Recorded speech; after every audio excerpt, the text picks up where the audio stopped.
Hello Year 4 and welcome to our story time. This is the story we are starting, which is the first book of the Cloud Horse Chronicles, a brand new series of books by Chris Riddell, and this first one is called The Guardians of Magic. Okay, so I'm reading to you and I'm also reading to Rafi and Ruben, so if I'm looking that way or if you hear any questions popping up at any time, that explains that to you.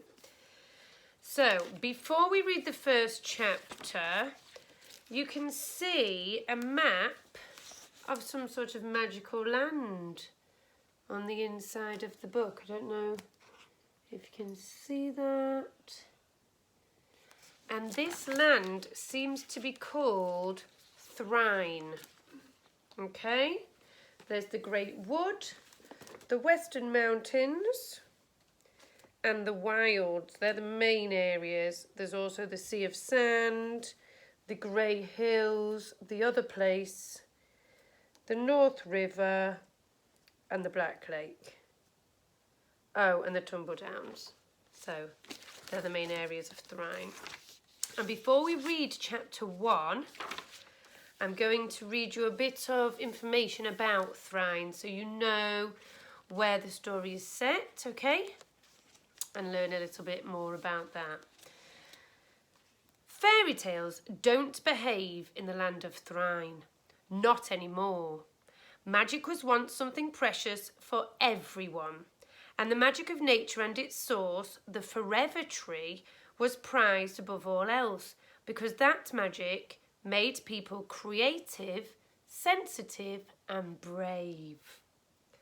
But 3 enemies are working together to destroy the power of the Forever Tree. If they succeed, soon its magic will be gone, and so will the cloud horses that nestle in its branches.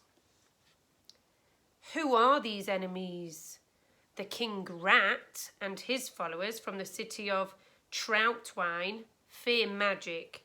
It could return them to their forest roots, and now they crave only the pleasures the city has to offer. The clockmaker of the city of Nightingale wants to control magic, using his mechanical inventions to keep power for himself alone. And the professional princess with her crew of giant slayers from the town of Beam is happy to work with both of them if it brings her the fame and fortune that she craves. But in the heart of the Forever Tree, magical gifts are being prepared for 3 children who don't know yet how powerful they are. In the depths of the Great Wood stands the Forever Tree. It is huge. The bark on its trunk is gnarled and grooved with pore-holes.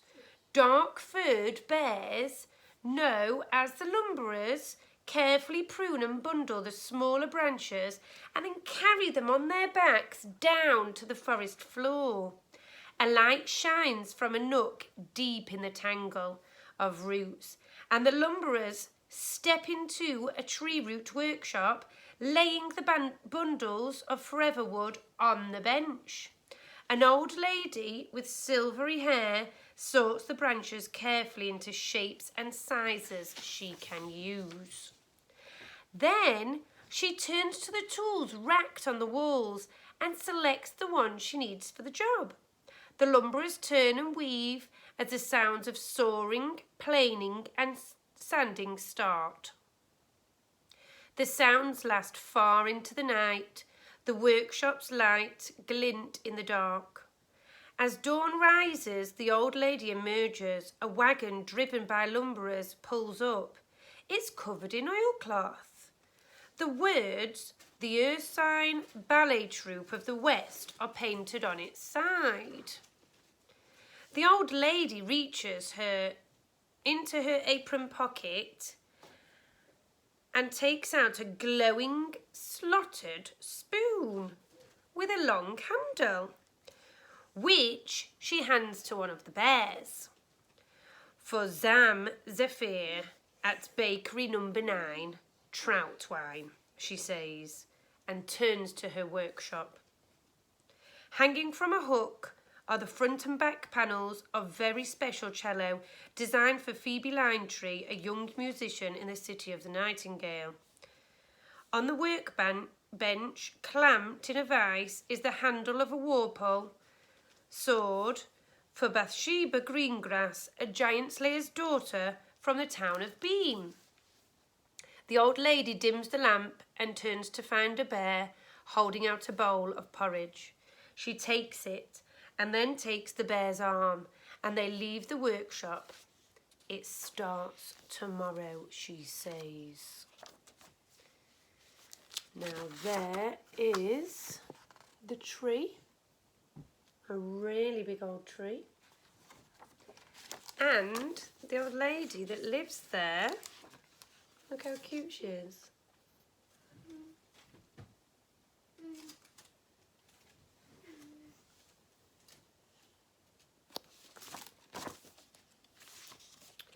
High above the workshop, in the uppermost branches of the forever tree, is a nest of glowing twigs, woven together and lined with glittering moss.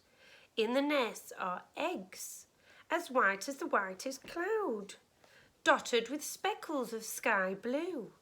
The eggs are stirring, hatching. Tiny lines crisscross their surfaces, growing wider with each tremor and twitch. Before long, a shadow falls over the leaves, and another.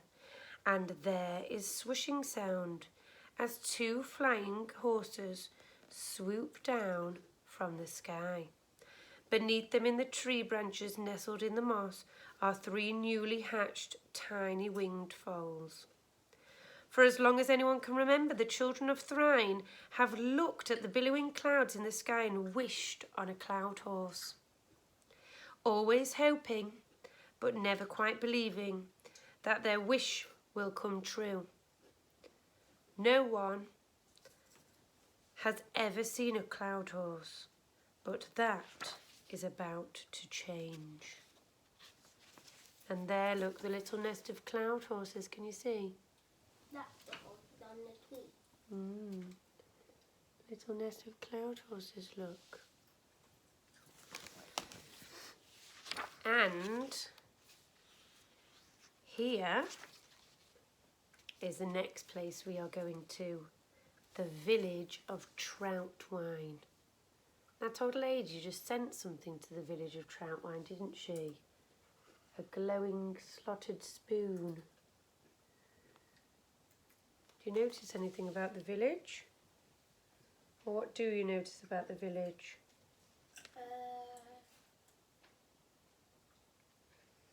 It has a river, look, and a bridge. Old-fashioned. It's quite old-fashioned, yeah. And lots, it looks very busy, doesn't it? There's lots and lots of houses there and buildings close together. Looks like it's made out of hay and like Maybe. brick. It doesn't look like there's any metal. Yeah. You can see the old roof tiles, can't you?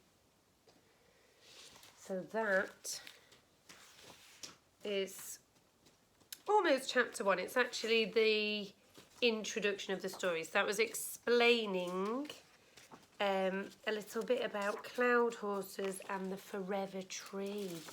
So I hope you enjoyed that instalment of our story, and we'll tune in again for chapter 1, which is called The Runcible Spoon.